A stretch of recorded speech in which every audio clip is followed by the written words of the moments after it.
அண்மை செய்தியில் ஆம்ஸ்ட்ராங் கொலை வழக்கின் குற்றப்பத்திரிகை விவரமானது வெளியாகி இருக்கிறது. இது பற்றிய விவரங்களை செய்தியாளர் சாலமன் வழங்கிட கேட்கலாம். சாலமன் வணக்கம். இந்த குற்றப்பத்திரிகையின் விவரம் என்ன சொல்கிறது? தமிழகத்தையே உலுக்கிய மறைந்த பகுஜன் சமாஜ் கட்சியினோட மாநில தலைவராக இருந்த ஆம்ஸ்ட்ராங் கொலை வழக்குல குற்றப்பத்திரிகையை இன்று காலை எழும்பூர் நீதிமன்றத்துல சென்னை காவல்துறையினர் தாக்கல் செய்தனர். இந்த பத்திரிகையில சென்னை காவல்துறையினர் விசாரணையில பல்வேறு அதிர்ச்சிகரமான தகவல்கள் வெளியாகி இருப்பதை குற்றப்பத்திரிகையில சென்னை காவல்துறையினர் குறிப்பிட்டுள்ளனர். குறிப்பாக 4892 பக்கங்கள் கொண்ட இந்த குற்றப்பத்திரிகை தாக்கல்ல மொத்தம் 300 சாட்சியங்களை போலீசார் சேர்த்துள்ளனர். குறிப்பாக இந்த ஆம்ஸ்ட்ராங் கொலை செய்யப்பட்டதற்கான காரணம் 4 காரணங்கள் தான் என குற்றப்பத்திரிகையில சென்னை காவல்துறையினர் குறிப்பிட்டுள்ளாங்க. குறிப்பாக ஆம்ஸ்ட்ராங் அரசியல் ரீதியாகவும் சமூக ரீதியாகவும் சென்னையில ஆட்கள் பலத்தோடு வளர்ந்து வந்த அந்த ஆம்ஸ்ட்ராங்கை அசுர வளர்ச்சியை தடுப்பதற்காகவே இந்த கொலையை அரங்கேற்றி இருப்பதாக அவர்கள் தெரிவித்துள்ளனர்.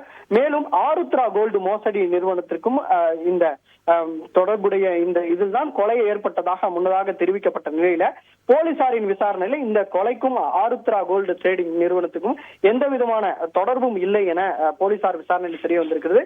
அது மட்டுமின்றி இந்த 4 காரணங்கள் என்னவென்றால், இந்த அஸ்வத்தாமன், அதாவது பிரபல ரவுடி நாகேந்திரனின் மகன் அஸ்வத்தாமன் நில விவகாரம் ஏற்பட்ட சண்டையிலும் சம்போ செந்தில் தலைமைச் செயலக காலனியில 30 லட்சம் ரூபாய் அந்த வீடு விவகாரம் தொடர்பாக மிரட்டி வாங்கப்பட்டதாகவும், ஆற்காடு சுரேஷ் கொலைக்கு பழிவாங்கவும், அது மட்டுமின்றி பகுஜன் சமாஜ் நிர்வாகி தென்னரசு கொலை செய்யப்பட்டதற்கான இந்த 4 காரணங்களுக்காக தான் ஆம்ஸ்ட்ராங்கை கொலை செய்ததாக அந்த கைது செய்யப்பட்ட நபர்கள் வாக்குமூலம் அளித்துள்ளனர்.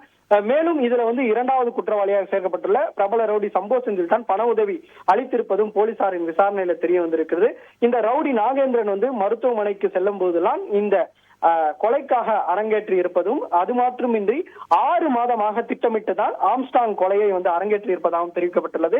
இந்த ஆம்ஸ்ட்ராங் கொலைக்காக மொத்தம் 10 லட்சம் ரூபாய் செலவிடப்பட்டிருப்பதாகவும் குற்றப்பத்திரிகையில சென்னை காவல்துறையினர் தெரிவிக்கப்பட்டுள்ள தொடர்ச்சியாக இந்த சம்பவம் தொடர்பாக கைதானவர்களின் 63 வங்கி கணக்குகள் முடக்கப்பட்டிருப்பதாகவும், வங்கி கணக்குல இருந்து 1.5 கோடி ரூபாய் பணமும் ரொக்கமாக 80 லட்சம் பணமும் பறிமுதல் செய்யப்பட்டிருப்பதாகவும் சென்னை காவல்துறை குற்றப்பத்திரிகையில தெரிவிக்கப்பட்டுள்ளது.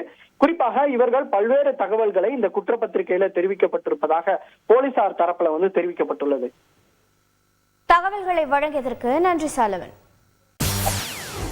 செய்திகளை உடனுக்குடன் தெரிந்து கொள்ள உடனே சப்ஸ்கிரைப் பண்ணுங்க.